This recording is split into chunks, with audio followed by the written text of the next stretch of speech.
yo. Rayo rata de cabrón, la baby disfrutan el olor a Dios. Le gusta mi ropa, la plena en calor, rompiendo los récords como Don Lebron. Y llego con el manadón, si no pasa uno, pues no paso yo. Finta de mañoso, porte placosón, besitos pa' todas, ya ni siento amor. Okay. Mami me ama. Okay. Quiere en su cama, fresas y coque. Travis sonando cubanas, me gusta portarlas, dinero es por él. Hey. That's your boy right there. Yo, man. Drake trying to get the Mexicans back, man. After what happened with Kendrick, man. He's trying to. Oh shit! He's like, yo, let me get some fans back. Let me rock with the Mexicans. That's Chino Pacas on his new album featuring Drake and J.O.P.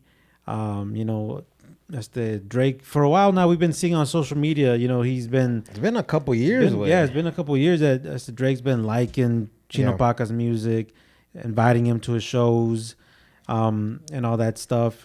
And just recently I seen an interview where J.O.P. said that Drake actually reached directly to Chino Pacas, not Fuerza Regida. And he was like, but it's all good, he's part of the team, he's on my label, so we all winning. And that's crazy, right? Because I seen that clip too, and it's like they didn't believe it. It's like, nah, do you think this is really Drake? And he got the check mark, right? And then you go to his page and boom. Yeah. Maybe I don't know how many millions of people follow him, but it's like, all right. It's legit. But it's crazy, way. It's crazy. It's like, Chino Pacas is talented. Mm-hmm. We know that. This album's actually pretty dope. I don't know if you taken the time to listen to it. I was listening to it on the way over here, man. It's pretty dope. It got a cool vibe, man. A lot of the reggaeton artists right now. I mean, reggaeton. Yo, I thought you were going to say something else. I didn't know you confused the genres, man. No, my bad. I don't know what I was thinking right there. But a lot of the corrido artists, everybody's kind of taking different little trials paths. You know what I mean? Like, Fuerza Regida, their new album, a lot of people were not rocking with it. You know what I mean? It was more like club music. A different kind of techno club. I don't know what you would call it, right? What's that other vato? The Conriquez, Luis Conriquez. He has a different style también. I think he's the one that's kind of holding the corrido tumbados in their spot right now, because nothing. I'm not saying nothing wrong with it, but a lot of corridos kind of going mainstream or commercial. Yeah, and that's kind of when some of the music changes for some of the fans, because we're kind of like, yo, we like that other type of shit. Yeah, it's cool. You drop some commercial shit here and there, but then when you go too deep into the commercial, like you kind of lose touch where the base of the culture was at. And sometimes you feel like you're changing up too quick. You know what I mean? Like how can you say it? Like Bad Bunny was Bad Bunny for a minute, and then he completely changed. But like he gave us a good amount of like that same kind of music, that same kind of shit that he was dropping. Yeah. But once you switch it up completely, and I understand you got to switch it up to stay relevant, to stay fresh, to stay ahead of the game, right? But sometimes you're kind of like, man, I kind of wanted more of that same style. Yeah. And then when you try to come back, it's not the same. Like when Bad Bunny, he was doing a lot of club music, a lot of party music. And then when he came back with that last album, I forgot what it was called, but he wanted to do more like trap music again. It wasn't hitting like that no more, because he kind of like, if you're not in it like that, you kind of lose the touch of where the culture's at that with that type of music. And that's kind of how I feel with Peso Pluma, that the album before Genesis, right? That album was dope. Yeah. And then Exodus came out, and it's kind of like some songs are pretty dope, but they gotta grow on you though. Yeah. But again, I felt like it was more on the commercial side, man. But there's a new vato. What's his name? Neto. He's on Peso Pluma's album, and he has some songs with Luis Conriquez. Neto, some shit. Yeah. He's bringing a different flavor también, way. Yeah. And that's the kind of shit that we need in the game, bro. It's like we need the fools that are on top of the game, but you need them other fools that are fresh, still like in the in the hood, still in the game type shit. Yeah, because that's kind of like just like the rap game, like let's say someone that's already been in it for a minute, but it's a little different. Like let's say 50 Cent, or let's say Gucci Man, like they're already famous and they're rich, but if they want to make a song that's popping and hot, they're gonna team up with the new up and coming rapper that's fresh out the streets, because that's where the music's at, that's where the culture's at, and they know that's what people are gonna fuck with because it's so raw. fresh. Yeah, it's so fresh, so raw, and they're hungry. That hunger, that come up is different. You're in a different process of the game, which a lot of people they fuck with it. A lot of us people that fuck with hip hop, corridos, or even reggaeton, and you see that new dude or that new chick coming up and she brings something different, and we're like, damn, that's dope. She's coming up, or she's dope and shit like that. Yeah, so it's definitely dope to see someone like Drake rocking with Mexican artists like Chino Pacas, Fuerza Regida. I seen this one thing, bro. There's conspiracy theorists all around, bro. Oh, you wait. And I just want to put it out there just to see if anyone else knows about it, or even know about it. But like now, everywhere you see J.O.P., he has some big ass sunglasses on. I don't know if you've seen them. I mean, these sunglasses cover like half of his face. Yeah, they're pretty dope. And then they're pretty dope glasses, right? But people are saying like, oh shit, J.O.P. has the panda eyes.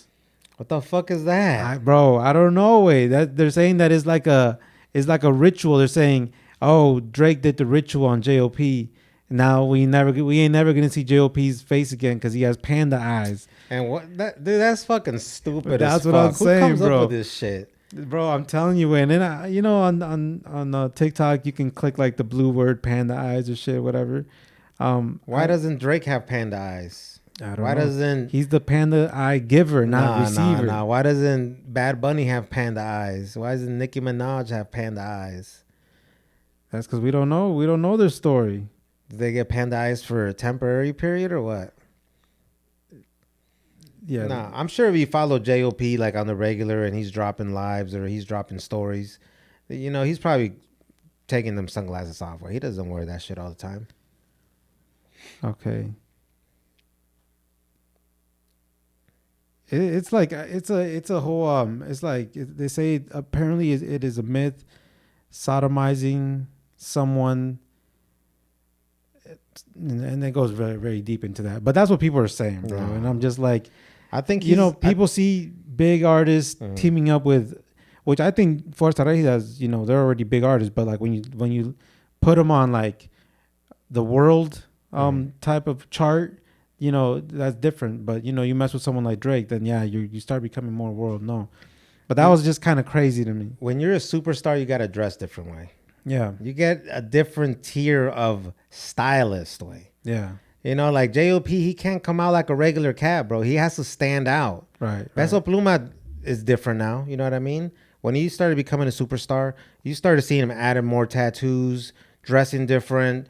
I don't know. I didn't follow him too much when he was coming up, but now he even talks different. You know what I mean? Like, you have to change up when you're leveling up with. Yeah, no, that's true, man. But before we get any deeper, man, let's introduce the podcast, Lazy. Yo, what's good, mi gente? You is now tuned in to Pura Cultura sin Censura, and this is your boy Lazy. And I'm Smiley. And together we are the Mexi Twins. Yeah, well, I'm actually the Ameri Twin. Oh shit, we're Lazy. Not the Mexi Twins anymore. Oh shit, Lazy's a Republican already, man. No, you a Republican already. Shit. It's the Ameri Twin and Mexi Twin. Oh damn, that's how quick it is, huh? We're about to split this podcast. The Merit Twin and the Mexi Twin. Now we're back in this bitch. Before we get into that, because that's obviously something very dope that just happened. But before we get into that, let's continue a little bit with what's going on with the music. Lil Durk just got arrested. Man, bro. He's getting hit with a big charge. You know what, bro? I fuck with Lil Durk way. You know what I mean? Like, there's a thing about when shit happens to real ones, bro. Yeah.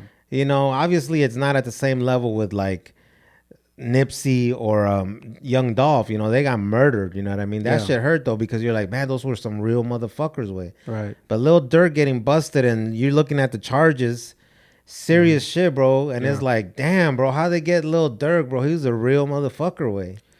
Well, yeah, you know what I mean, but he's a real motherfucker. But he's from Chicago, and everyone that knows, you know, Chicago don't play around, you know, and obviously Lil Durk comes from the area of Chicago where They started the drill scene. For people that don't understand, you know, that drill music, it's something like you would call like murder music. You know what I mean? Yeah, it's basically you're rapping about real murders that people have committed. You know? And Chicago kind of introduced a whole like smoking your ops, you know, like I'm smoking on this person, you know, someone that's been murdered, you know. Well, he had beef with a dude named Rondo, right? Rondo. And apparently this is what we're seeing, right? This is what I'm reading. Apparently he sent 6 hitmen to allegedly. Yeah, this is what he's getting charged with. Allegedly, he sent 6 hitmen on an airplane. Like he bought 6 plane tickets, sent them on an airplane. Well, he didn't buy them. Okay, well, they were purchased though, and these 6 guys were all on the same flight to go get Quando Rondo. To go to, you know, basically spin the block and make, you know, look for him. You know, when you're at their level, they're getting information from different, you know, people. You know, they got different people, different informants that are going to tell you, hey, Quando Rondo or this person has a show, or he has an interview, or he has something that he's doing in the city. He's going to be in the city. So from what I read and what was going on with the whole airplane tickets and shit, is because they pulled up some information from the cloud. You know what I mean? Every time you send a text message, it goes into a cloud, and we think that we just delete the phone or delete it off our phone, or, you know, erase the cloud or burn the phone. That shit's still up there somewhere. I don't know. You know, the feds got people. Well, the text message had said, a message from Durk that said, don't purchase the airplane tickets with your guys' real names. Don't connect your real names to the airplane flight, and don't use no cards that are gonna get back to me or can get back traced to me or whatever. Oh shit! See, I didn't see that part. So one of the dudes didn't.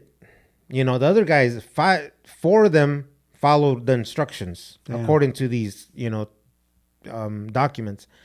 But one dude, I don't know if he got lazy or he just thought, you know, like, ain't shit gonna happen, bro. These motherfuckers ain't gonna, or maybe he thought we ain't even gonna find this dude. LA is big as fuck, you know what I'm saying? Anyways, he actually purchased the flight either with his name or with a card that got traced back to Lil Durk or his business, which is OTF, Only the Family. Yeah. And that's connecting him to the arrests that were made. It was 5 dudes, right? 5 dudes that got busted. And the biggest thing is that Lil Durk had a rat in the team for a couple of years. And it was a rat that had just got out of prison, and he had welcomed them with $50K. He welcomed them with $50K. $50K and a brand new car, a new whip. So then that just lets you know he got released. Why he got released probably early, because he had already made a deal. But anyways, the dudes that went on that hit, they tried to kill Quando Rondo, but they actually killed his cousin, allegedly. Yeah. Right. And then all this gets traced back, and like they say, the FBI, they don't make arrests until they know that they got something serious on people. The dudes that, you know, according to the sources, you know, Lil Durk saw that all his homies that were involved started getting picked up in Chicago. Yeah. So he got on a private jet and he was trying to take off to Italy. But, allegedly. You know, no, I mean, he was stopped. He was stopped on the plane, and he got arrested.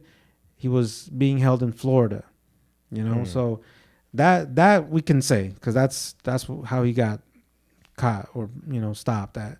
So it's just crazy way, because like, you know, being a millionaire, multi-millionaire, and still putting out hits like that, being one of the hottest artists in the rap game, bro, and you know, still putting in work is, you know, we all see it as like, damn, that's stupid, you know, but it's like, I don't know, I feel like once you're at a certain level, your ego gets, you know, starts fucking with you. your pride starts fucking with you, and at the same time, you know, he's trying to put in work for his peoples. You know what I'm saying? Like at the same time, he still wants to be that guy that put in work for his people, and be that dude. Real friends of his, real family of his are getting killed. You know what I mean? It's not some people that are distant from him. You know what I mean? It's real people close to him that got murdered.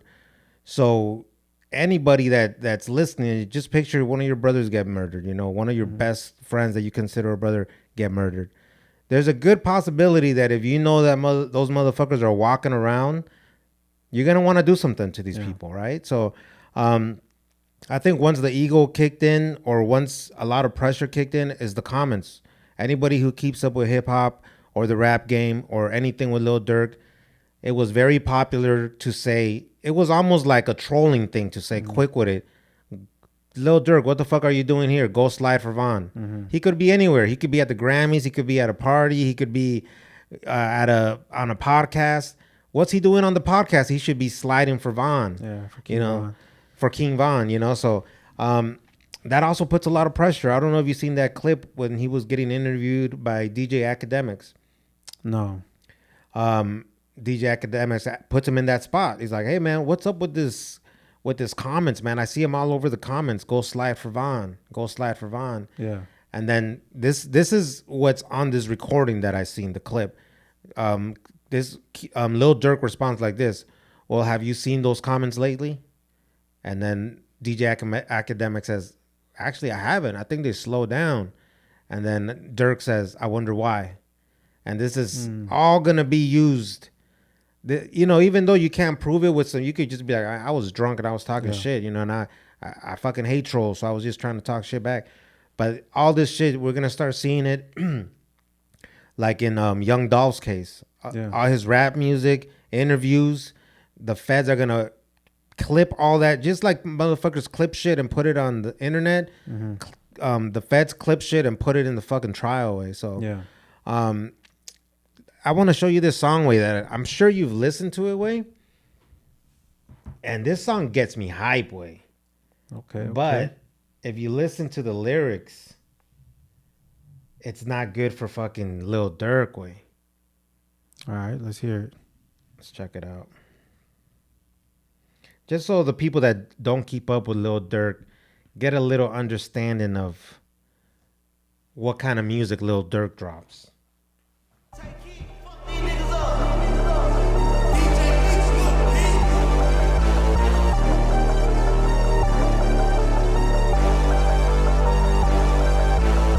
Get on y'all ass, y'all play with me like ain't worse. Tryna gossip other blocks like y'all ain't said my name first. He a junkie, he ain't shot his gun, yeah, he blame perks. Shot a video and had a shootout in the same shirt. What you know about popping out and trying to hit they face first? They like smirk your ass be tripping, better put your case first. Choking who? I heard them rumors, niggas better play slow. I don't want no niggas who you catch, I want the one I pay for. We on this ass, he in the age, you see how long they stay for. Ain't no hotel room, we pop outside the height with Dracos. Hellcats, they get off any scene, the police chase those. Trolling ass, we shot your homie, we ain't know he can take those. If I say your name, don't post it, I be on all kind of shit. Ain't got time to watch your page to see if niggas die to shit. I know bitches set you up, literally niggas down to hit. In this industry ain't what it seem, this shit be counterfeit. Ain't no lacking, she say I'm a nigga from the trenches with an accent. Why you asking me who shot your homie, why you asking? You got my number, you post it on the gram, you moving backwards. You lucky you don't be doing shit for the gram, you niggas can't. I bleed no rooms, rest in peace to Cooper. I jumped on the school bus and I hit Bronco. Always drunk at 8. That song right there is one of my favorite Durk tracks, way. But this song's gonna get played in the fucking trial, way. Because this happened on the highway, right? Apparently. It happened in the downtown LA way. Oh, okay. But if you start, ¿cómo se puede decir? Breaking down the lyrics, one big key thing that they're gonna definitely use, and he said it in another rap stuff, man, is I don't want the dude that you catch. I want the dude that I paid for, you know? And that's exactly what his charges are, is hit for hire. Is that what kill for hire or something like that? Yeah. Which, man, I seen the fucking ¿cómo se dice? The titles of certain shit, and it says he could get fucking hit with a death penalty for this type shit. Yeah. Yeah, he's definitely on. He's locked up. They have him on hold with no bond. So I mean, again, they allegedly, they're saying that he was trying to flee to Italy. I don't know about Italy's extradition laws, but I've never heard of no one flying to Italy to get away from the U.S. Right. So I don't know how that would have worked. But we see this time and time again, like with Lil Durk. I mean, not with Lil Durk, with Young Dolph, with the case that was happening with him. The dudes that were hired to kill Young Dolph, they're all snitching on each other now. Yeah. And they got hired allegedly by Yo Gotti's older brother, right? And now everyone's putting the blame on the older brother because the older brother. I feel it's because the older brother got killed. He already got killed. Obviously, blame it on the dead guy. He can't. He ain't gonna do no time. So they're saying the older brother is the one that hired the shooters, the killers, to get young Dolph. They got caught. They killed the older Yo Gotti's older brother. Like I know some people that don't know none of these people we're talking about might get lost in the sauce, but Yo Gotti's one of the biggest. He has one of the biggest record labels, and he's a dope rapper himself. A lot of people stopped fucking with him because of the connection of him with Young Dolph's murder. But his brother, Big Juke is his name. He got killed at a funeral, right? Or like at a wake. Something like that. Right outside the wake, because people, and a lot of these people we're talking about, Durk's team, Rondo's team, Juke's team, and Young Dolph's team, they're people you do not want to fuck with, way. I mean, they're like, in reality, they're moving like the mafia. You know what I mean? Like straight up mob, way. Right? So yeah, but Yo Gotti's older brother got killed after Young Dolph got killed. Yeah. Right? So Young Dolph first got killed. Young Dolph's crew has beef with Yo Gotti's crew, CMG. And Young Dolph got murdered. The guys got caught. Everyone was on TikTok doing the TikTok investigators thing. And they tied, like regular civilians basically, found the killers, bro.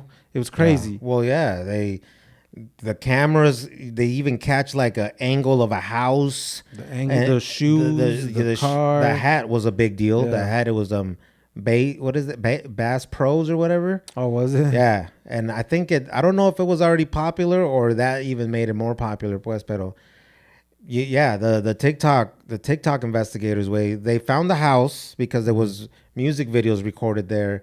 The hat, y todo, the car, So they found the dudes, and the dudes are now like saying that the older brother, Yo Gotti's older brother, was gonna pay them, what was it, 100K? 50 racks. 50 racks, and out of the 50 racks, they actually only got $800. Yeah.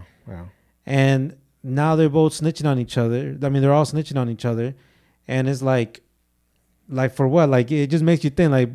The streets ain't real because everyone's gonna be snitching on each other, bro. Like, they're snitching on each other. Most likely, everyone that's affiliated with this whole Lil Durk situation, people are gonna start talking when they see the life without parole, or even the death penalty type shit. We see Young Thug. A lot of his boys are telling. They're snitching.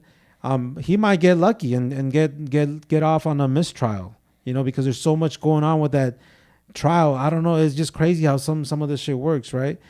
But it's just crazy how all these like top rappers, millionaire rappers, are involved with hired for murder. You know what I'm saying? Yeah. And it's a lot. We didn't have TikTok and social media back in the hip hop days with Tupac and Biggie. Yeah. But from what I can see, the rap game is deadlier than ever right now. Like, it's crazy. Like the dude from Florida that got murdered a few months ago, Fulio or some shit like that. Yeah. Again, these are not dudes that you see them come in and they're gonna tell you we're gonna jump you or we're gonna stab. Like, these dudes pulled up on Fulio and sprayed it. Like, they killed him with like extendos, and they end up shooting people like 100 times. Yeah, it's wild, man. So yeah, man, that's just a little bit of what's going on in hip hop right now. One more thing, a big dog is out of prison. Who's that? Big Meech. I think I'm Big yeah, Meech. yeah. He's going to a halfway house, right? I think it might be house arrest way. Okay, I right. seen One him of getting those. his hair braided, his nails did, or some shit. Like, And that's one guy we would have never thought he would have got released, right? Because he was, leader of the BMF, well, I think he did like 20 years way. Oh, shit. Yeah. 50's going to team up with him and make a TV series off of that. You know what I'm saying? That's already going on though. Like BMF. Yeah. Yeah. Yeah. Well, I'm saying, but like now, like, Yeah. even more. Yeah. You know what I mean? Yeah. But yeah, man, that's just a little bit of what's going on in the rap game. Free Lil Durk, man. He ain't do shit. But Lazy, let's talk a little bit of what something dope really happened this week, man. It's been how many years, man? How many years were you living without having this piece of paper, man? Bro, it's so easy to it's so easy to do it the legal way, dude. It only took me 35 years, way. That's what some motherfuckers don't understand. When you see all these fucking comments, bro, and they be like, you should have done it the legal way. You guys should have do this the legal way. There's motherfuckers that ain't never gonna see the green card coming in the mail way. Yeah. There's motherfuckers that is gonna be like, do it the legal way and you're gonna wait 20 years. All right. I'm already got a whole family and situation where I'm at now is like, dude, I can't even make this move right now type shit. Do it the legal way comes from people that are very ignorant to the process of the immigration process that the U.S. has. You know what I mean? You know what's the worst? It's motherfuckers that are gonna say do it the legal way when their parents did it the illegal way. When people say, well, my parents they crossed the border but they came here to work, and it's like, bro, a lot of these people are doing the same shit. Like, it's crazy how you could be so biased to your own situation, bro. Like, but we're actually a good people, man. Like, yeah, they're blind to their situation. It's like you think your family did it. They did it the illegal way at the beginning, but then they corrected it by what they did after they got here. And they're adding so much value to America that it's like we came here and we build, and now we actually created jobs for people, and it's like, or what about like my family came here undocumented, but they quickly were trying to fix their papers. They quickly wanted to assimilate with the American learn English culture. They started taking classes to learn English. It's like, bro, like not everybody takes the same fucking way. Your parents might have had 1 kid, 2 kids.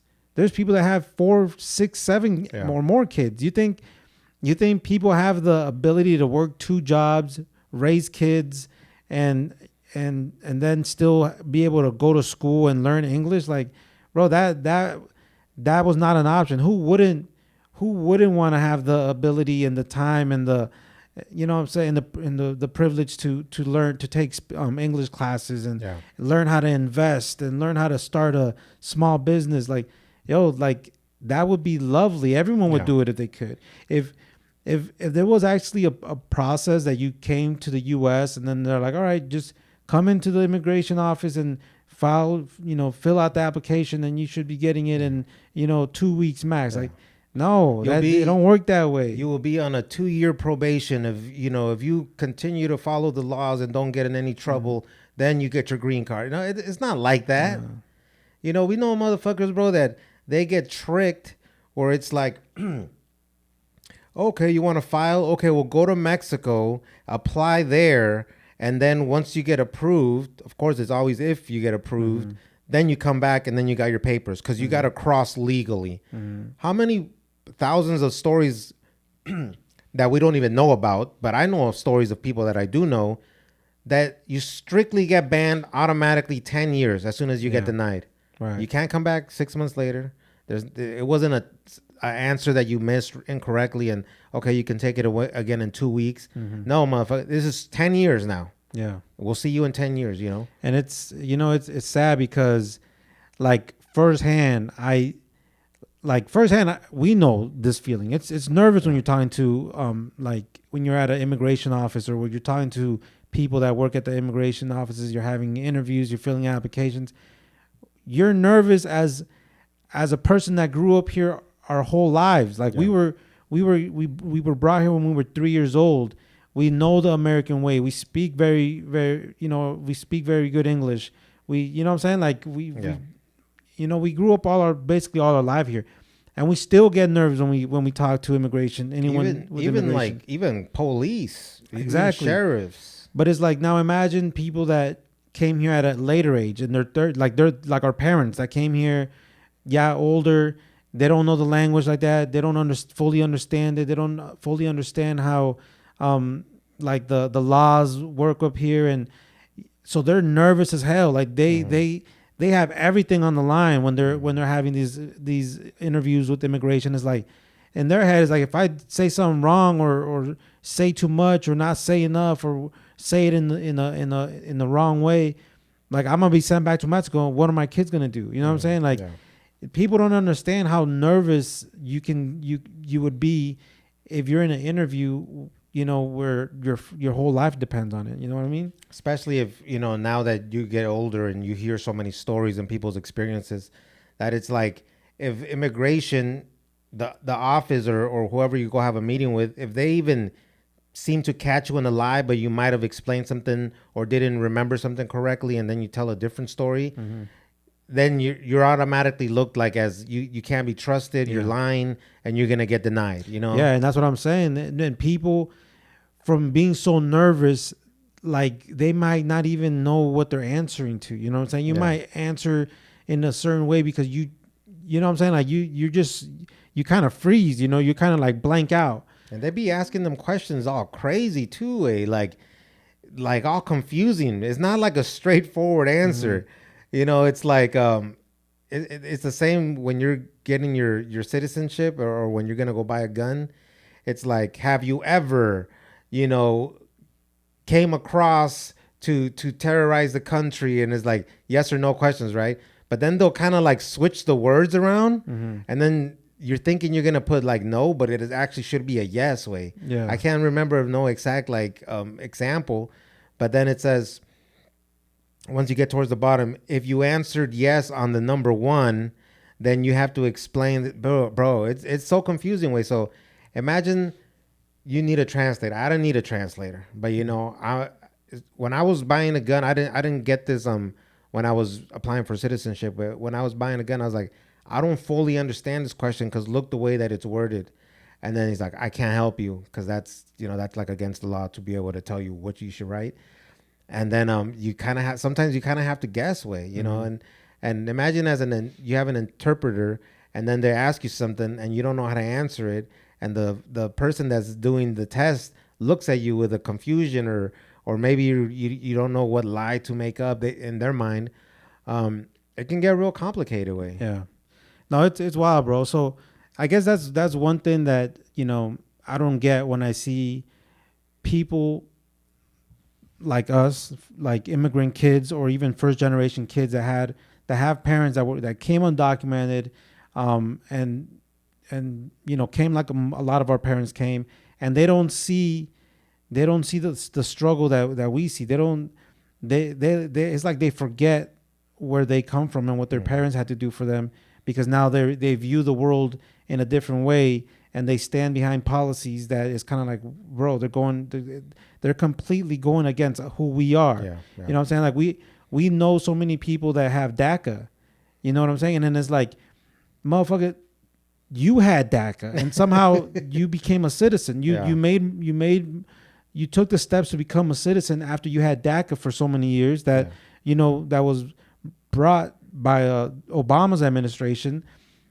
And now that you have your citizenship, now you're voting for the person that wants to repeal DACA, and wants to take DACA away from so many other people that haven't had the privilege to take that DACA and convert it into a permanent residency that will one day take them to become citizens. So it's like, that's the people I don't get. It's like, you were once that very person, and now you're turning your whole back against that. Like, what the fuck, bro? We ain't all raza no more, bro. We ain't all raza, bro. Check this out. Like, looking at the comments on TikTok, you get to see a lot of people's like experiences. Like, I can't be on there. I can't get on there and be like, yeah, I can't believe my sister is a Trump supporter.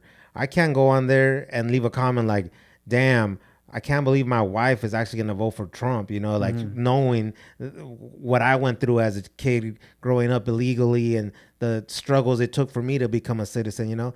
I can't do that because none of my immediate family is on that side. You know what I'm saying?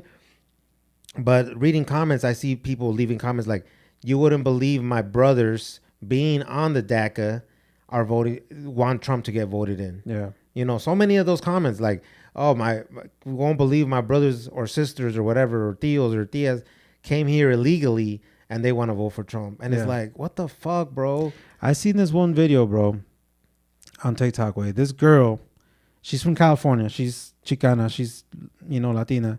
She calls her dad in Mexico on the phone that his dad was deported and that's why he's in Mexico.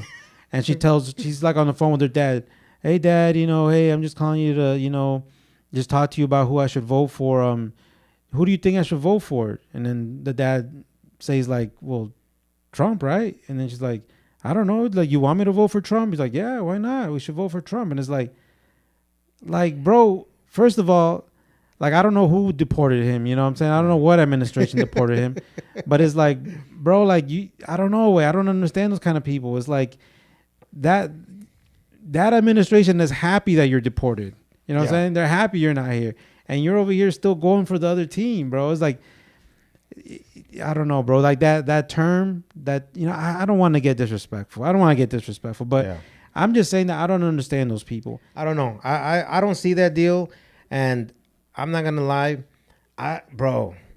And I'm not saying this because I'm in my emotions or feelings type shit, but it's kind of hard to be like, we're all raza these days, way. You know what I mean? Like, I'm telling you, I hate when I see Latinos for Trump because I'm motherfucker, don't talk for all of us. Because now, you know how we used to be like when white people at the store or you're out there like say hi to you or like, hey, how's it going? Or hey, amigo, and you're like, man, I wonder if this motherfucker's a Trump supporter. Way. Now I feel like that with Latinos, way. You know, now I'm not the happiest or friendliest motherfuckers with my own people's way. Like, you know, now it's like I kind of just keep my cool way. I'm no longer like, ¿qué onda, homie? Or, you know, hola, ¿cómo está? Or, you know, I'm kind of like, you know what? You might be a motherfucking Trump supporter. Yeah. You know, and the thing about it though is like, just like it annoys me when I see people say Latinos for Trump because it's like, motherfucker, speak for yourself, bro. Yeah. Just like you don't see me put in Latinos for Harris. You know, I don't play all that. You know what I'm saying? Like, motherfucker, vote for your damn self, way. You know what I'm saying? Yeah. But yeah, bro, I seen the trend that's going on right now where it says canceling out my partner's vote or canceling out my dad's vote, canceling out my mom's vote. It's just families, you know, people within the same household having to cancel each other's votes because they're voting for the opposite, you know, administration. That's crazy, way. Or opposite candidate. So I'm just saying, bro, like, to me, that would be weird, bro, if my girl was like, I'm for Trump. You know, if she was like, I'm for Trump, I'd be like, really, like, as a woman to say something like that, I would be kind of like, you know, taken aback, bro. Because I'm like, oh, like, you okay with like women rights being taken away? Like, you're okay with like a man deciding the fate of your body? Like, you can't do this with your body, you can't do that. Like, our daughter was gonna have to be, you know, told, yes, you can do this, yes, you can't do that. Like, like, bro, like, that's the stupidest shit ever, bro. For when I see women like saying like they're for Trump, like, that's the first thing that pops in my head is like, whoa, you really don't care. Or you might, I feel like they might be just very religious that to them it's already like abortion's a sin and it should have never been allowed in the first place. Yeah. And it's like, that's where I agree with Tim Waltz when he says, you just need to mind your own damn business. It's like, if your neighbor's daughter's getting an abortion, that's none of my damn business. Yeah. I'm not raising that child. Yeah. I'm not going to be responsible for a kid. Don't be going and stand outside Planned Parenthood with fucking signs and shit. Like, bro, like, get a fucking life, bro.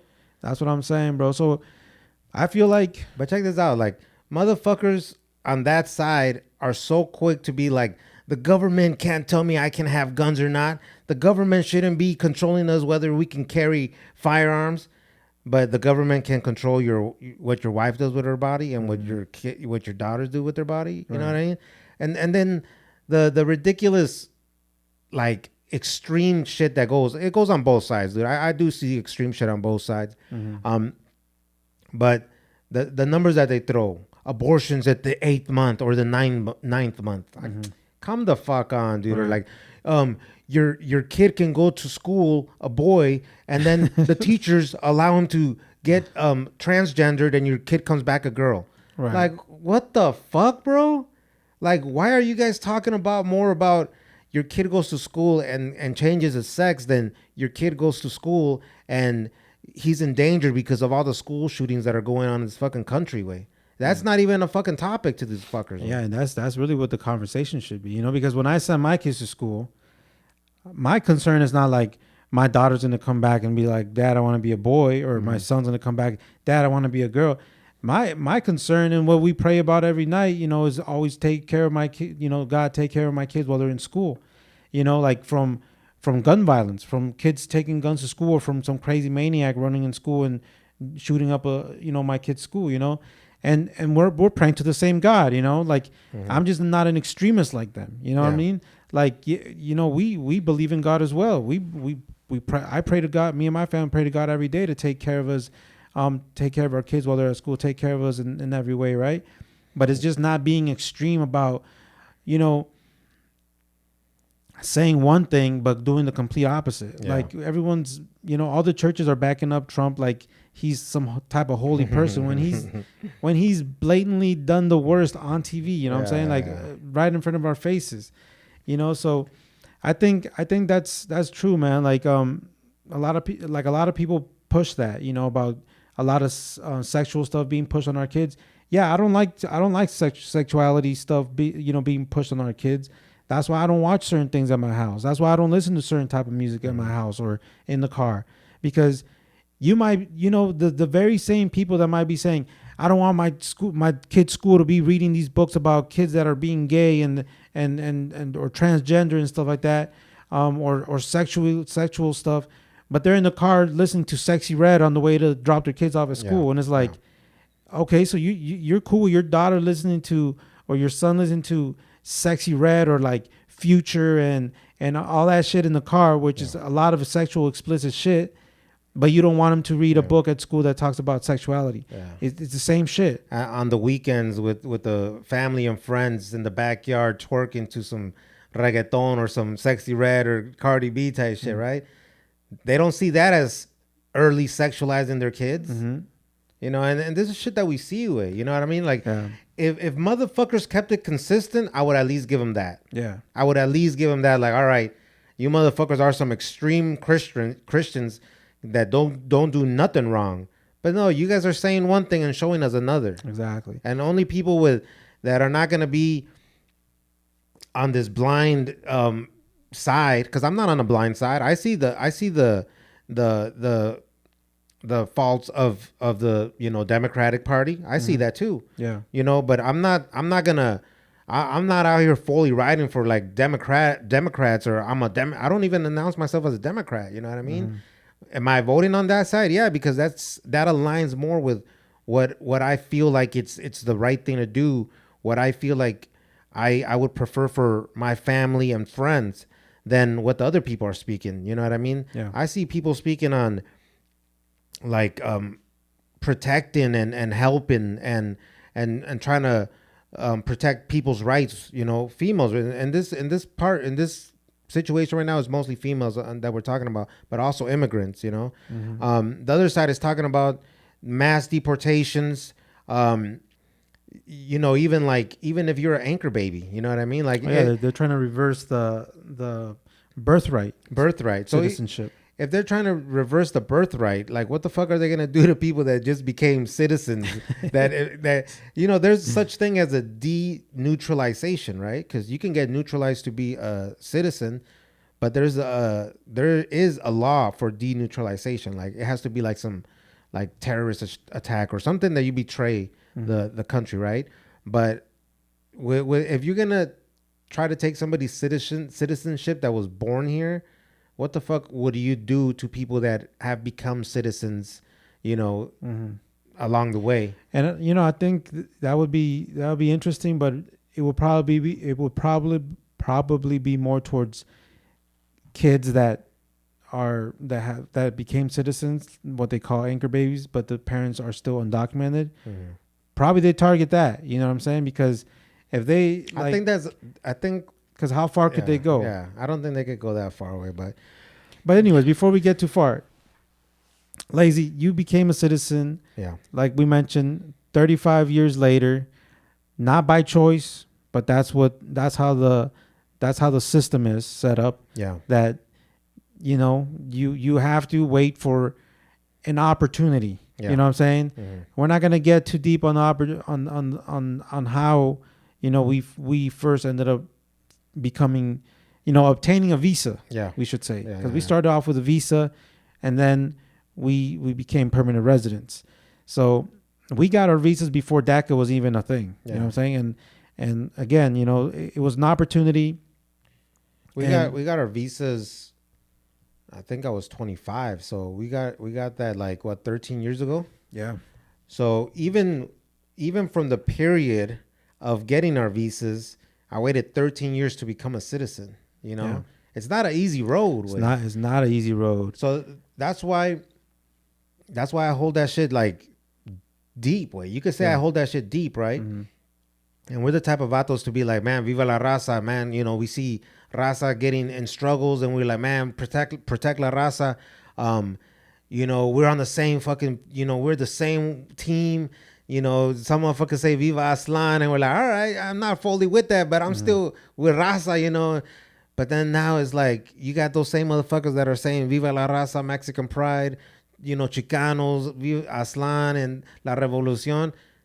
You got them same motherfuckers saying Trump 2024. I'll be damned if I see a motherfucker talking about Viva la Revolucion or Aslan is gonna, like that whole California is gonna be Mexico again, and I'll be damned if that same motherfucker is voting for Trump, bro. So since we were been kids, we're not gonna make this story long way, but since we've been kids, we've always felt so much pride and so much not the urge, but like the responsibility to protect and defend and represent, right? Mm-hmm. And coming along the way, bro, it's like, damn, man, some of you motherfuckers, dude, like you again, I don't know how to say it, way, but you ain't with me, man. You ain't one of mine, bro. Yeah. Like what they say, all skin folk ain't kinfolk, man. Yeah, man. So anyways, back to that. It took me 13 years from when we got our visa to get my citizenship. We had to go through, more visas and then residence, becoming permanent residents. And then finally this year, it was on my vision board. Mm-hmm. I believe it was on your vision board too. Yeah. To become a citizen. It's on my vision board. It's on your vision. Okay. Hasn't been crossed off yet. Okay, my bad. Mine neither. I need to renew my shit. I'll see. I tell you, I'm already talking like a Republican, man. I need new goals, way. But yeah, way. You know what I mean? We talked about it. You were talking to a lawyer, and I was like, you know what? I'm gonna go ahead and do the same damn thing. Sometimes you look at that money that it's gonna cost you, and you're like, man, I don't want to. Mm-hmm. I think it was like 2 racks or some shit like that. And it's like, man, I don't want to fucking drop that money right now. It's never a good time, right? You could use that money for something else. But then I was like, man, I need to become a citizen, way. Like that's a thing that I just I want that shit taken care of for many multiple reasons, way. Protecting my family, way. You know what I mean? I never, the chances of me to ever get like deported and get sent back to Mexico are so much slimmer than it was fucking 12 years ago, 13 years ago, 14 years ago, right? So I can say that my daughter's not going to be one of those victims that her dad gets deported and she has to talk to him on FaceTime or gets to see him maybe once a year when they go down there and visit, and my girl has a new man by that time. You know what I mean? So their whole family's going to come and visit me. You don't think she would move down to Mexico with you, man? I wouldn't want that way. I wouldn't want that, but you never know, right? But anyways, that's out the possibilities, right? So I can say, bro, that made me proud, way. You know what I mean? Because I've seen, how many stories have we seen, bro, that parents or kids, family, they can't even go bury their parents or family members, right? That's sad way. And you know what? You know, R.I.P. to our mama. You know, it was just you know, a week or so ago that, you know, it's like the 2nd-year anniversary that we lost our mom. And it's tough. It's still tough to this day. Every day I think about my mom. But you know, before then, when we saw people's relatives in Mexico die, you never thought about how like hurtful that is. You really you don't know how bad something hurts until you go through it. Yeah. And you know, we've lost tias before, and we were sad. And again, some of them died in Mexico, and we couldn't go see them, you know, because we weren't documented. Yeah. But how hurtful, how sad is it that, you know, brothers and sisters can't go bury their brothers and sisters because they can't cross the border and they can't come back, you know, or they couldn't go to bury their mom or their dad because, you know, at that point they have to choose their kids or their mom, you know what I'm saying, or their parents. Yeah. And that's a sad thing, man. Yeah, it's a very sad way. So, you know, so that's one of the things that I took very personal. I was like, man, my family, we're good now. Like my daughter's never gonna have to experience that. Like a form of security. Like you have this security on top of it.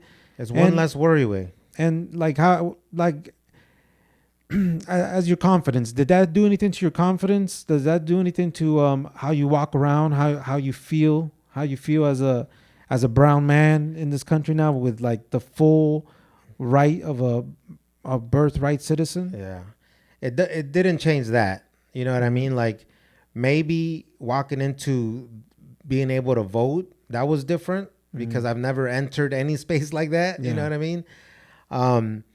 But I felt the change since we got our visas. You know what I mean? Since we knew that we could, cause dude, we're the exact same motherfucking example that people could see growing up, like illegal, scared of like authority, scared of cops, scared of sheriffs, scared of immigration, scared that the immigration is going to show up to our principal's office any random day. So we were always like on this, like, we're always scared way. Yeah. You know, we grew up fucking scared.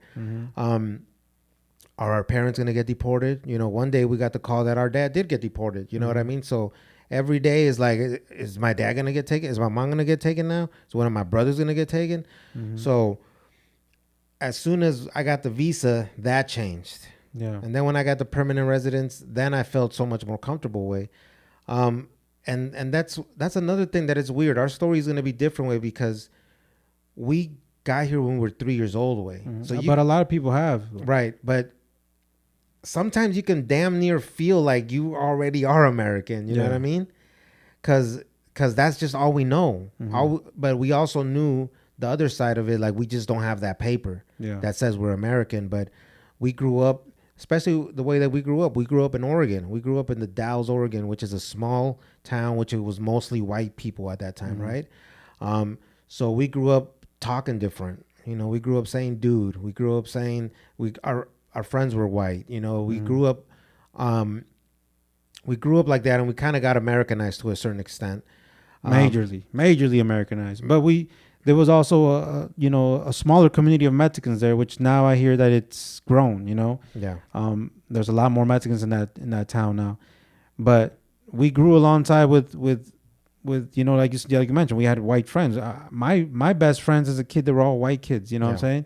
So we didn't see color. We didn't see that. But until when we were getting a little older, like in middle school. Like even a little bit earlier, it was like fifth grade, where now it's kind of like you're losing that innocence of a child, and you're like, oh wait, you're different, you're Mexican, and you guys are poor. Look at your shoes, look at your hair, look at how come your parents don't ever come to school? How come this and how come your parents never bring you lunch for school, McDonald's for your lunch? You know, it's things like that we quickly realize, like, oh shit, we are different.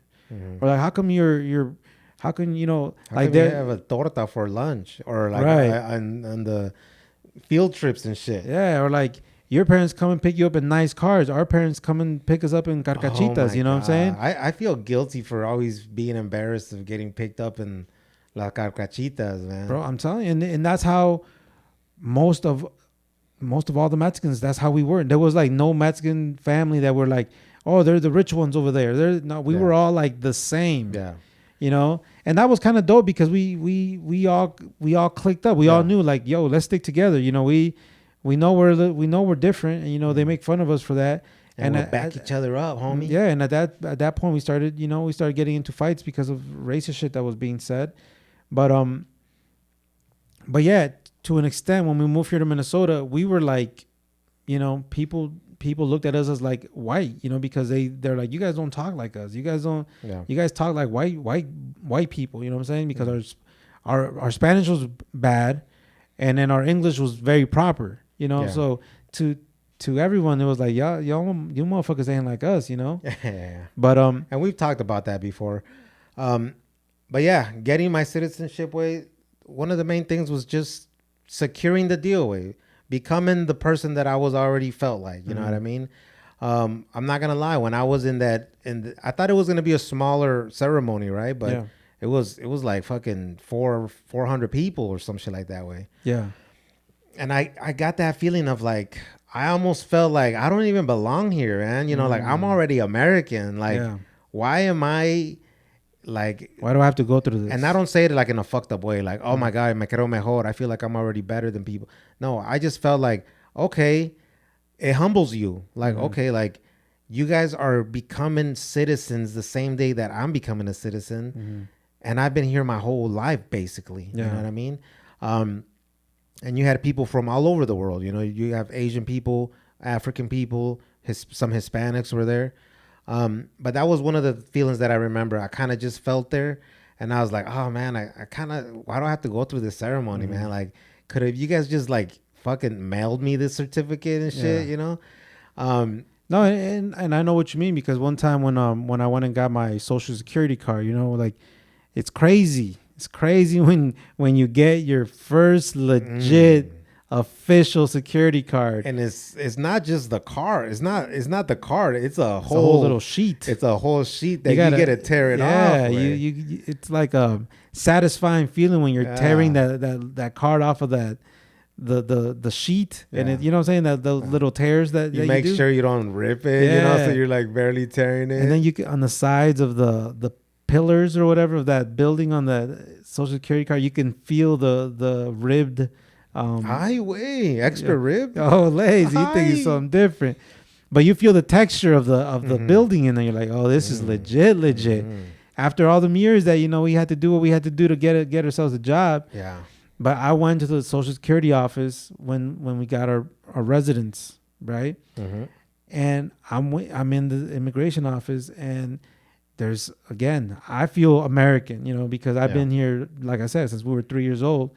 At this point, I was 25, and then I'm there with my girl, and then there's people from all over the world. But you can tell that a lot of people they're kind of fresh, more fresh here than me, obviously, right? There's like Russians, there's Somalian people, there's Asian people, Middle Eastern people, and I'm just thinking to myself, like, man, I don't belong here. Like I feel like, yo, I should be past this. You know, like, what I'm saying? Like, you want to get the fuck out of there type shit. Yeah. You know, like you want to. You know, I don't know. I've been here too long to still be dealing with that. But, you know, it's a process. And it, like you mentioned, it's a humbling process, because it's a reminder of, like, it's a reminder of who we are. You know what I'm saying? Like, don't forget where you come from, and don't forget who you are. And maybe some other people need to be humbled down, because they quickly forget where they're from, or where their family's from, and all the hardships we go through. Because the reason why we stand so strong behind what we believe in, administrations we would vote for, or we would go for, or we would support, is from our experience. Maybe other Latinos don't have the experience we have, and that's why they feel comfortable to feel like they belong on that side. Yeah. You know what I'm saying? But other than that, man, you know, going to vote, how did that feel? Did you go to work after you voted? Well, I went early. I did the early voting, right? Okay. Because when you vote on election day, that's when you go to vote. Okay. I sound a little different. Do I sound good on your end? Yo. Yeah. My bad. When you vote on election day, and if it lands on a work day, so people, you know, by law, you can actually go vote during the work day and then come back, right? Yeah. I've always wanted to do that, to show, you know, because again, we've lived a whole different lifestyle. Yeah. But we always wanted to show people like we didn't want to let them know that we're not citizens. Way. Yeah. It's like since we've been 18 and motherfuckers ask you like, hey, how old are you? 18. Gringos way or American motherfuckers, they already know you're at a legal age to vote. You know. So since 18, I'm 38 right now. Yeah, 20 years. You know, 20 years have gone now. When any election day has came and they ask me, hey, did you go vote already? Mm-hmm. And I'll be like, nah, man, I'm not gonna go vote this time. Or nah, I forget what the fuck you say, right? You make up a lot. Like I still say, like, nah, I don't do that, or I don't vote. I don't believe in the system. You know, fuck both of them. You know, fuck them. You know. But that's just, we say that to hide the fact of I'm not able to vote. Yeah. Because I'm not gonna lie. In the more recent years, I am honest. Like with because maybe back in the day, you're young and te vale verga everything, right? You care less about whatever the fuck anyone thinks. So you just like, I don't give a fuck, I don't vote. But now you're at a certain age and you're dealing with certain individuals that, I don't know, I'm a little more confident, and in those days I wasn't documented. Now I'm a resident. So I'm not embarrassed to say I'm a resident. Motherfuckers still give you a different look when you say you're a resident though, way. Yeah. So like recently, like to my latest supervisor that I had, I told him like, I don't vote because I'm a resident, and then he's all like, oh, too bad because I know you would have voted for Trump, and I was like, yeah, I'm sure, and but yeah, I'm just honest, but back in the day when I was like kind of felt left out, and again, you wanted to be like the other people that show up with the I voted sticker on the shirt, and I still haven't got that privilege, you know what I'm saying? And I only went early because I did the early election or the early voting for the election because it's my first time away. Mm-hmm. Like if I know the process, I'll go on election day. You know what I mean? Because I'm going to be like, hey, nothing can really go wrong. Mm-hmm. I know that I can register there and I can vote, but since I barely became a citizen on Monday and then I voted on Friday, or it's so close to election day, I don't know if there was going to be some paperwork that I might have missed, and now like, oh, you actually need this document to show that you are, I didn't know what the fuck was going to happen with. So I said, if I go early and if they don't accept what I take that day, which it was just my ID, you know what I mean? So they do check IDs. They do check IDs. Then why do motherfuckers be saying that they don't check IDs? Because they're ignorant motherfuckers way. So you go in there if you haven't registered. So you go in there, you fill out the form. Mm-hmm. When you're voting early, it's like I forget what it's called. It's like a no-show ballot. Basically, you might be going out of town or you might be on vacation, so you still want to vote, so you're gonna vote early. But that form is kind of like, I forget the term that it says on there. It's basically you're like a no-show vote. I know that's probably the wrong word to say.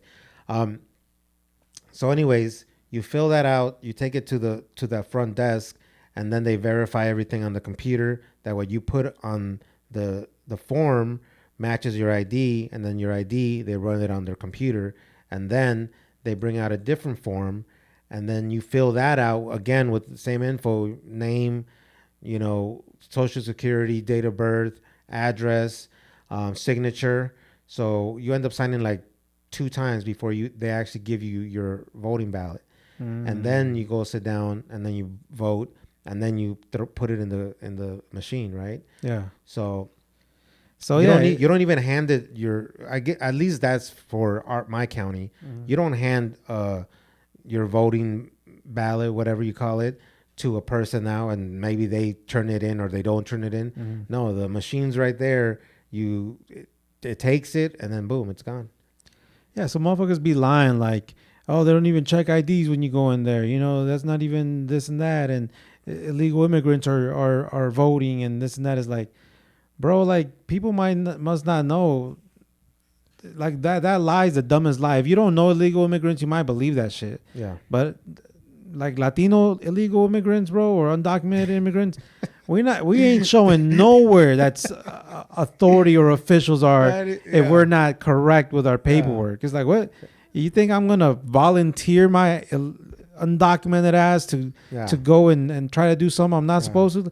No, Latino undocumented people, they don't want to break the simplest law because they don't want to get deported off the dumbest little thing like speeding or parking tickets. Like, bro, Latinos, bro, if they get a parking ticket, they get scared because they think that's gonna affect them getting papers one day. Like, believe me, they're not gonna be risking their freedom and the opportunity to fix papers one day to go vote. Because what's the main thing you got to put there? That you're a citizen. Only citizens can vote. Wait, that's probably the number one top rule that you don't do when you're undocumented. You never say you're a citizen. Even when you're a permanent resident, you don't say you're a citizen because you're not. Yeah, don't claim a hood you ain't really from, man. But so yeah, that's why I went early to vote, way, because I just kind of pre-planned, way. When you don't know shit, I felt very uncomfortable being there, way. All responsible American. I wanted to get my shit in, way. You know. Hey, what song did they play when you guys all agreed to be U.S. citizens? The Trump song. No, my proud to be an American. I forget what song they played, but they did play a song. Did a tear come down your eye? Nah. But ceremony, I see. But it was cool, way. It was cool seeing everybody happy. You know, like proud to become an American citizen, right? And you know, like one thing that I wanted to say was like they make you what is that? Like you have to, is it you take an oath? Yeah, you have to take an oath. Bro, you literally just did this. Like, ¿qué dice? I don't know, pero yes. Raise your right. Yes. Yes. But the thing is like the shit that they make you say, right? Is like you got to denounce any other country that you're from, or like you have no loyalty to that country anymore. You're throwing your barrio down, Holmes? Bro, you threw your barrio down? I was crossing my fingers. Like, gotcha, motherfucker. No way, but that's the crazy thing though, right? Because it makes you feel kind of weird, way. You know, it makes you kind of feel kind of weird, like saying like, all right, like I denounce Mexico now I'm like an American, right? Yeah. And I'm just saying those are the words that they make you say. It's not really that, you know, you feel that way, like, okay, bye Mexico, you know, ya soy americano, way. But on some light shit, it's like if Mexico plays United States in the World Cup, bro, I'm gonna be going for Mexico, way. Yeah. Like, you know, it's still like, yeah, I'm proud to be American now, but I got this loyalty to my Mexico soccer team still, you know. Yeah, it's kind of like this, bro. The way I see it is, you know, here in Minnesota, we have a lot of people that move here from Wisconsin. So what's the big rivalry for football? Vikings versus the Packers. Green Bay, yeah. So here in Minnesota, you see a lot of people still going for the Packers. You see people walking around with their Packers jerseys, people hanging Packers flags outside their homes while being in Minnesota. That's the same way I see you waving a Mexican flag, you going for the Mexican soccer team when you're in America. Same shit. You're staying loyal to what you grew up with, or what, you know, what your heart tells you want to be, you know, support, you know. And that's a difference, you know. It's sports, you know what I'm saying? But, you know, being Mexican, you become automatic dual citizen now, you know. Oh, really? From what I heard that AMLO did is that you become automatic dual citizen or Mexican citizen because our parents were both Mexican citizens. Oh shit! That's and dope. Like my kids, I'm pretty sure it would work for you. I don't know. I don't know how that would work, but since me and I don't want to say real names here. Since me and my girl were both Mexican, our kids are automatic Mexican citizens as well. You know, you kind of a mixed thing going on. Yeah. So I don't know if that still falls under it, but that's one thing AMLO did. You know what I mean? So shit, I didn't know that. So I think people know, bro. Like, it doesn't take a genius to know that you have love for the motherland. You know what I'm saying? You got love for where your family comes from, where our roots are from, where our culture's from. It's like that's just embedded in us. You know what I'm saying? Yeah. But you know, before we get any further, we are talking about sports here a little bit, man. We gotta say R.I.P. to Fernando Valenzuela. You know? Yeah, man. A major icon or a major figure, that, you know, baseball player that played for the Dodgers. Born in Mexico, played for the Dodgers. I believe he won one World Series with the Dodgers. He passed away a day or 2 days ago. Yeah. And you know, it's a sad thing. He died young, 63 years old. Yeah. But you know, he left a big mark. You know what I'm saying? He left a big legacy for the LA Dodgers. He's kind of what, like, I don't want to get too deep on it, but you know, there's a lot of history that goes on with the Dodger Stadium being built where it was built, right? Yeah. I believe it was called Chavez Ravine or Ravine, Yeah. where it was a Mexican American community where they got kind of forced out of that land, forced to sell their homes. First they were gonna get tricked out, and then eventually they got forced out. Yeah. And then, so there was a lot of hate for the Dodgers because of that. You know what I'm saying? And a lot of people, you know, I think you told me that you saw a documentary where a person would spit on that. Every time they'd walk by the stadium, they would spit on it. Yeah. And they couldn't believe that Latinos would even step a foot in there, you know? Yeah. So I believe, you know, that they knew that they had to get like a Mexican player that would represent in such a dope way and be like a star of the team and kind of win the Mexican fans over. You know what I'm saying? Like, you would forget about the bad stuff that happened there. Now you become a fan, you know? And I think Fernando Valenzuela was the perfect guy for that. He was I guess he was a very good pitcher. You know, obviously I don't know his whole story like that, but you know, he did a lot for the team. He would have won a World Series together. He put Mexican players on the map, represented us in a dope way. And now you see a lot of Mexicans that have generations of families that are Dodger fans because, you know, spending time together watching baseball, it created like a tradition within the family. This is what we do. This is who we vote for, and it's a dope thing. Who we vote for? I mean, oh my God, who we go for? And you see that. So R.I.P. to Fernando Valenzuela. Yeah, man. They are also known as El Toro. You know, may the homie rest in peace. And yeah, man, I guess one day we'll all forget about. I don't know if we should forget about it or we understand what happened in L.A. the situation, but some people are still holding very strong to what happened there. I think it's like everything else. It's good to remember the history and share the history so people don't forget, but you can't live in those emotions, right? With that anger, because it only hurts yourself, man. Yeah, it only hurts yourself, and ain't shit gonna change about it, you know. So yeah, and speaking about the Dodgers are in the World Series. The World Series. They just won the game 1 today. Oh, they did? Yeah. Oh, so it's the Dodgers against the Yankees, and that's pretty crazy. That's pretty crazy, man. So hey, yo, we're Mexican, so we're going for the Dodgers. You know what I'm saying? We're out here in the Midwest, but we still going for the Dodgers. That's where the raza's at, and that's who we go for, man. Yeah, that's facts, you know, so yeah, shout out to them doing their thing, man. But switching it up a little bit, man. I did want to talk about this video that I saw, bro. And you know, me and you both have daughters, so I think we can definitely relate, and we can definitely touch on this subject here. So there was a girl that, you know, she looked older. She looked like she was like between 16 to 18 years old or something like that. She shared a video of her dad cuddling her, you know, like kind of like taking a little break and just cuddling her while she's doing her makeup or she's doing her night process where she's like, you know, putting a mask on or something like that. Yeah.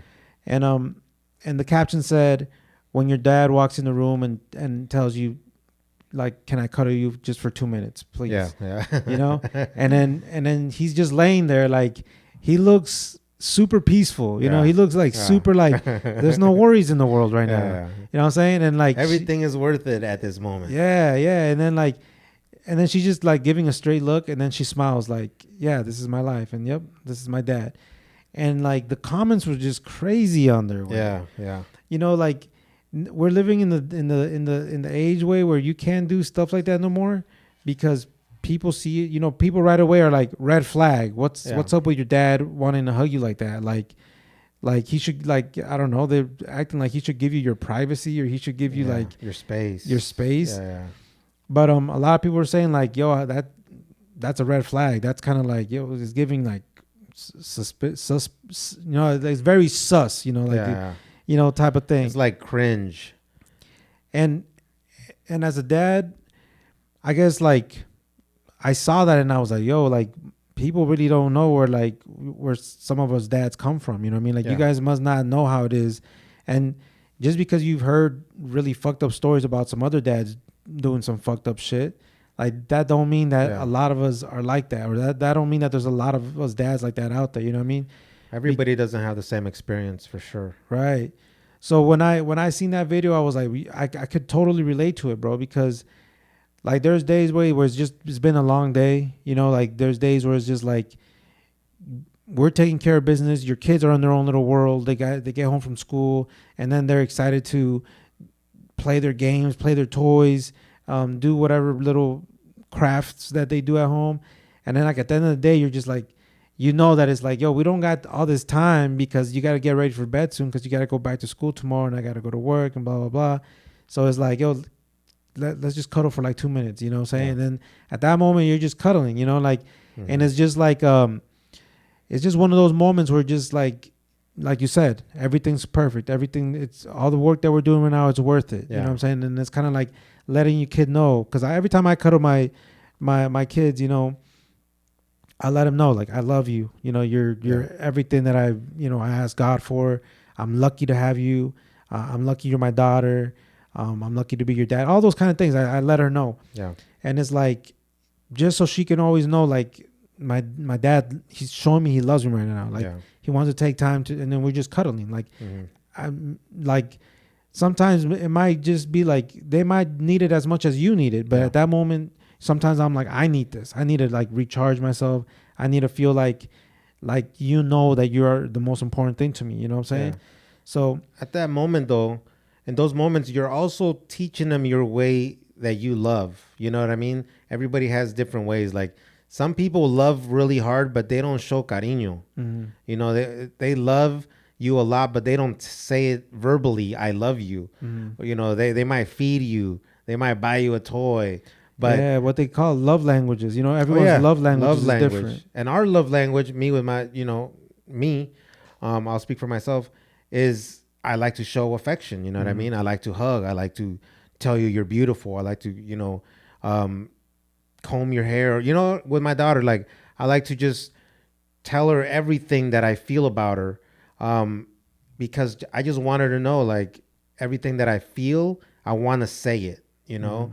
But at the same time, I've learned that the way that you love, you're teaching them how to love back. Yeah. Because then you'll hear your daughter say, Daddy, I love you. Or, hey, thanks for spending some time with me. Or, hey, you're the best dad in the whole world. You know, you don't get that from out of nowhere. Yeah. You get that because that's what you've taught you're teaching your kids how to be verbally showing you affection, how to, cuddle, how to show you the same love back. You know what I mean? So we're teaching our love language, which, them in their future could possibly change, but they don't find it weird from us to hug them and cuddle them because we've been doing that since they was, little babies. Yeah. And we get that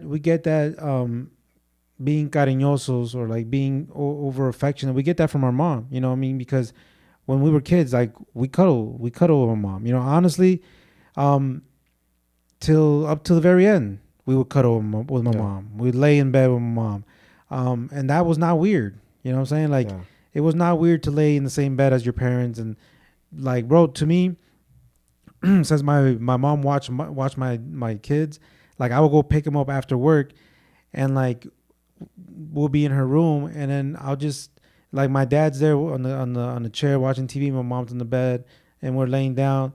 Like that was like the best naps you could take, like I would go there, I'd be hanging out with them talking, then I'd fall asleep, like those are like, really good naps that you take when you're with your parents, even as an adult. But I remember as kids, like my mom was the cariñosa one. My mom would cuddle us, like, you know how we would like both cuddle my mom at the same time. Yeah. And and my dad wasn't. My dad was more of the, he was just more of a serious type. You know, he never even told us he loved us. Yeah, he was reserved. Like, yeah, to this day, it's still kind of. But now that I think about it, his love language was different. You know, because my dad's the one that took us to our soccer game, our sports games. He's the one that, and he worked hard for us. So my dad's love language was, he's a provider. He's gonna take us to where we have fun. You know what I mean? Because every time that I think back now, I'm like, oh, my dad is the one that took us to our soccer games. Oh, my dad's the one that would take us to the swimming pools. Yeah. Like, he would do all of that, but he just wouldn't tell us he loved us. Or he wouldn't be like, ven aquí, mijo, te quiero, mijo. You know, give me a hug or something like that. But my dad's old school. You know, my dad came from a different time that, you know, like, even when he go to your soccer practice, I'm sure the way that my dad would coach us or mentor us is different than you would do to your kids. You know what I mean? Like, our pops is so old school, which a lot of Mexicans from that time are or were. They'd be like, le tienes que echar más ganas, man. You know, for lack of saying all the words that I've heard, is like, you sucked out there today. You know what I mean? Like, no sabes patear la pelota, you know. Like, pata chueca, you know? Pata chueca hoy. No, si van a estar jugando así, mejor ni los traigo, you know. And it's like, yeah. But you know what though, bro? I don't see nothing wrong with that. There ain't nothing wrong with that. But you wouldn't tell that to your kid. I don't know, way. I'm sure you won't. I don't tell that to my kid, way. I don't know, way. I've had to tell my kids, like, you could do better. Well, right, but I'm just saying that could be seen as like a negative, a negative, right? But we got to balance, way, because I feel like if we don't balance, like, pushing them to do better, then they're not gonna know what how to handle that. Because if you as a parent, like, okay, I'll speak myself. If me as a parent don't tell my daughter, like, hey, good job, I'm glad that you did this project, but I know that you could have done better. Like, you've done better before. I'm like, were you in a rush? Were you trying to get outside to play? Were you trying to do this? And then, you know, I'll be like, I know you can do better, you know. But that's also still different than from what we've heard, you right? You know, like. But I'm saying, like, if she was to come back again, like when she, like, let's say homework. No, let's talk sports. Okay, sports. Well, my daughter don't play sports. So. I know, but we're just talking as, let's just say she did. Yeah. Well, check this out. My daughter's in karate now. I don't go in there expecting her to learn everything and be the best karate kid in her class.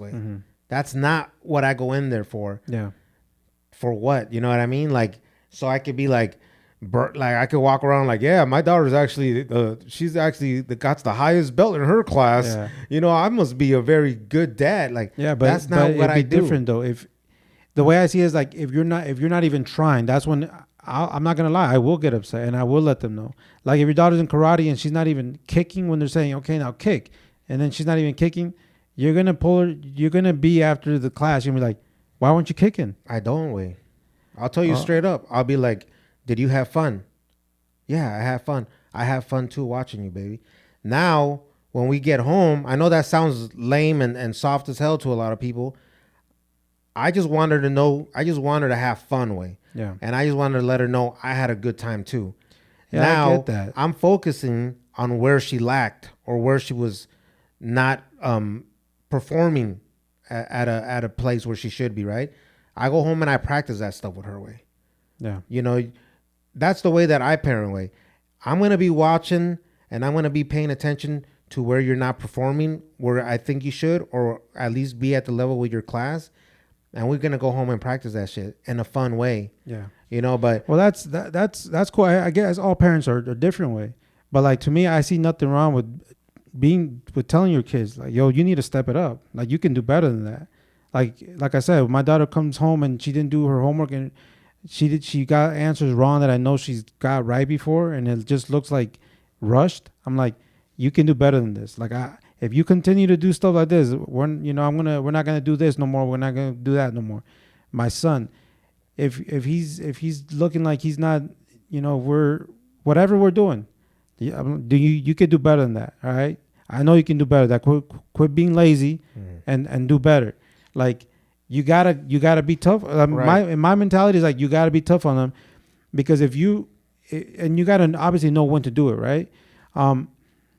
if you don't do it, and then they're playing sports at a school and be like, yo, what are you doing? You didn't even kick the ball. Why you kick the ball the wrong way? That's when your kids, to me, I feel like if your kid's never been disciplined in a way or taught to in a way, they're going to come home crying. Dad, the coach told me I kicked the ball the wrong way, and so I started crying. I don't want to play no more. No, but you gotta the way I see it is like you gotta raise your kids. You gotta give them some tough love so they don't think that someone correcting them somewhere is like they're getting verbally abused already. Right. But now we're mixing, like you were giving examples of school stuff. Mm-hmm. That's different. You know, well, my kids don't play I know, sports. but I'm just saying, of course, if I'm getting, when my daughter goes to school and she's getting bad grades, that's unacceptable. Mm-hmm. You know what I mean? Not being the top person in her karate class, that's cool. You know? Yeah. And you're going to see it when your kids play sports way. This is the way that I see it. If I tell my daughter, no, you need to do better. You need to do this. You need to, she's like, you know what? I don't even want to go anymore. Yeah, but you got to, that's what I'm saying. It's all about how you say it. And it's all about what you know your kids are capable of. If you know your kid is not the greatest player, be like, yo, Manita, just keep playing. You know, you're going to get better. This and that. But if you know they can do better and they're just choosing not to do better, then that's when you approach it a different way. That's different. But the way that I see is, if you see your kids are lacking, just get more involved. If you see your kids are not doing good on certain subjects, sit down with them and go through it with them. If your kids are not doing good in whatever sport that they're playing, get out there and practice with them. Yeah, well, yeah, that's obvious, you know. But it's like, again, you gotta be tough on kids, because if you're not tough on kids, then it could be a classmate that talks to them with a loud voice. When they grow up and then go to work for someone, they're not gonna know how to handle being talked to in a certain way. Well, we're talking about a whole bunch of different things, but that's what it leads up to. No, I'm not talking about.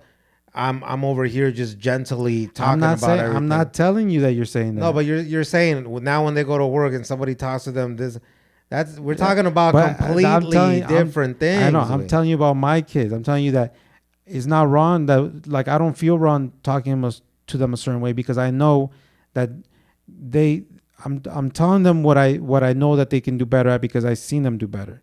You know, if I know my kids are struggling in something and they just keep and they've always struggled with it, obviously that's a different approach. But when you see that they're just like rushing things, or they're not trying, and you know that you've seen them do better, that's when you got to get a little hard on them, because then they got to know, oh shit, I'm messing up. My dad knows I got to step it up. And if you don't talk to them a certain way, then they're always going to feel like they're not going to have that strength, like that emotional strength to handle someone being upset with them. Because someone being upset with you and raising their voice shouldn't, you know what I'm saying? Like, you shouldn't already automatically be like, oh my God, like, no one's ever talked to me that way. You know what I'm saying? Like, I don't want that. You know what I mean? That's what I'm saying. Like, it starts from a young age for them to develop a certain type of what was that called when they discipline. It's discipline, but when they accountability. It's an accountability. You don't do what you know you should be doing, you're going to be held accountable by somebody. When you're young, when you're a kid, you're going to be held accountable by your parents. When you're at school, you're going to be held accountable by your teacher. When you're at work, you're going to be accountable by your supervisor, your boss. How are you going to handle that accountability? Are you going to be strong enough to handle criticism? Or are you going to be, you know, the way you were brought up, it was so soft and so that from you're going to be taking everything so personal. Like, why do I feel so attacked? Why are you always saying this to me? Why can't you talk to me in a nicer way? Why you can't? I agree with that. You know what I'm saying? I just feel like we're talking on two separate things, to be honest. Yeah. But let's get back to what we were talking about. Love languages. The love languages. Yeah, you're right. So I feel like we learned that from our mom. We like, I feel like me and you're similar, you know, as far as like always like showing that affection to our kids. With our daughters, you know, like my daughter's older than yours, you know what I'm saying? So like I still cuddle her. But at the same time, like it's like one thing, as your daughters start getting older, they start realizing that they need privacy for certain things. Like now, like when she was little and she had to go to a room and change, she would just change, or she would change in the living room. She would change anywhere, right? Now if she's changing in the room or she's changing in the bathroom, and she hears someone walking by, she'll be like, "I'm changing," and then we know, like, oh, okay, I'm not gonna pass by there right now. So she's at the age where she knows that difference now. Like, oh, I'm an older kid now. Like, I don't want people to see me change anymore. So, but she still knows, and she still feels comfortable enough that it's like, yo, I love you, and I want to show you affection, and we cuddle, and she knows, and obviously, like, you gotta. I mean, obviously, like we've cuddled since she was kid, so there's like no weird feeling like that. You know what I'm saying?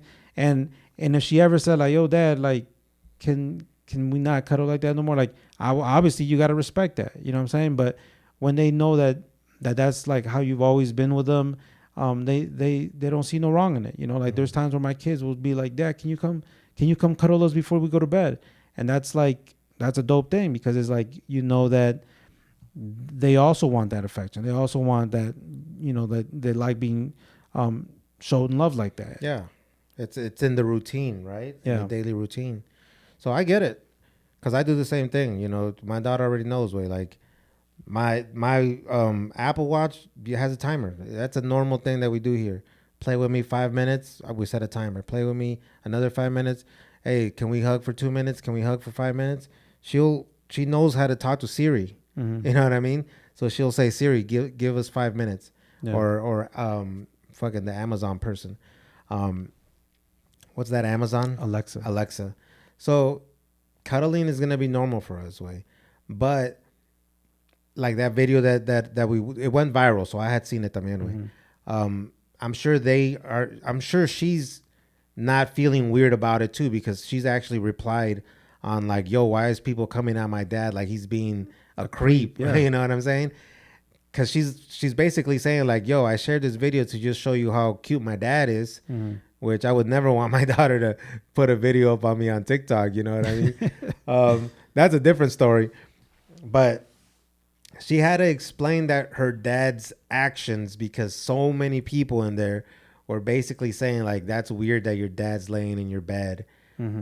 He didn't have a shirt on, so that adds to everybody's imagination, right? And I don't get that stuff, way, because that's just not where my mind's at. But then again, I do understand people that have gone through that, but they got to understand that most people are not like that. Yeah. I'm not gonna lie, bro. Like, to me, it really trips me out when I see stories about the parents doing some crazy shit like that. Yeah. Right? Like, the dad was doing something like that to their own daughter, their own son. Blood. Like, you know, you hear a lot of step parents doing that. Yeah, but I'm saying like we've heard siblings, and we heard family members. Like, they say that most of the times that when someone gets violated by somebody, it's usually someone in the family or someone that they know. Yeah. But like, when it's the dad himself doing it, is like, dude, that right there, bro, is like unimaginable, bro. It's like, that's some shit that till recent times I never even thought that was a thing, bro. Yeah. Like, I think when I saw that Jenny Rivera novela is when I was like, oh shit, it was her own husband that was doing that to their kids, bro. Oh shit, yeah, that did happen there. That's when I was like, what the fuck? Like, but now, like, through TikTok, a lot more people go out there and share their stories, and you're like, dude, that shit gave me chills right now, because I seen this story. I forgot what podcast it was, but it's a Latino podcast, of a girl telling her story. You know, like, her dad started, you know, SAing her from a young age, that she didn't know. She thought that every girl's dad did that to them. Yeah. You know, that's how normalized he created it since she was a little girl, that when she went to school, and she thought all the other girls' dads would do that to them, until she shared it with one girl, and then she said, no, your dad's not supposed to do that to you. And then she started realizing that it wasn't normal, you know. Yeah. Which it sucks looking at those podcasts, because then you kind of want to know how it continues, obviously, and then you watch the whole episode, right, and you just can't believe it.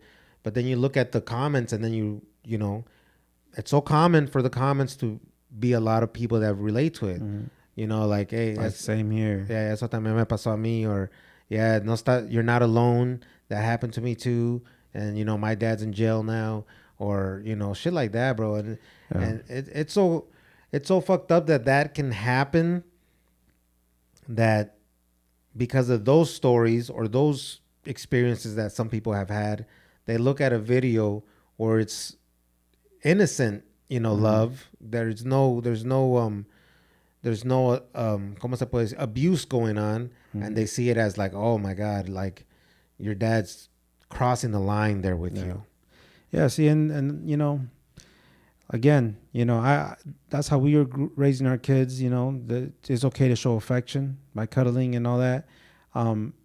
But again, if my daughter gets to an age where she's like, yo, Dad, I really don't feel comfortable doing this, or like, let's say she tells like my wife, like, hey, you know, I really don't feel comfortable cuddling like that no more, then I would respect that. You know what I'm saying? Yeah.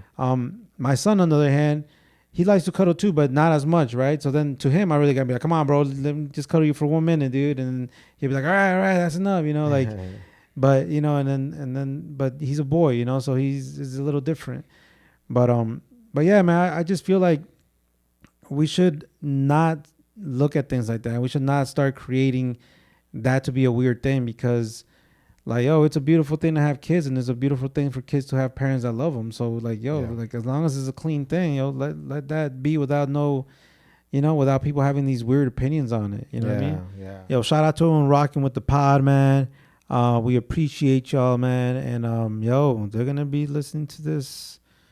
Oh, Monday morning. Oh, but election day is not till the next week. Is it? Oh yeah. We got another episode before election day. Yeah. Yo, we'll talk some more shit about Trump. Yo, Lazy, who do you vote for? Oh man, you vote for the orange man? You Republican? I'm the blue team, baby. Blue team. All right, mi gente, stay up, and you know, yeah, we're gonna leave it like that before we say some dumb shit. All right, we out. Yo, peace.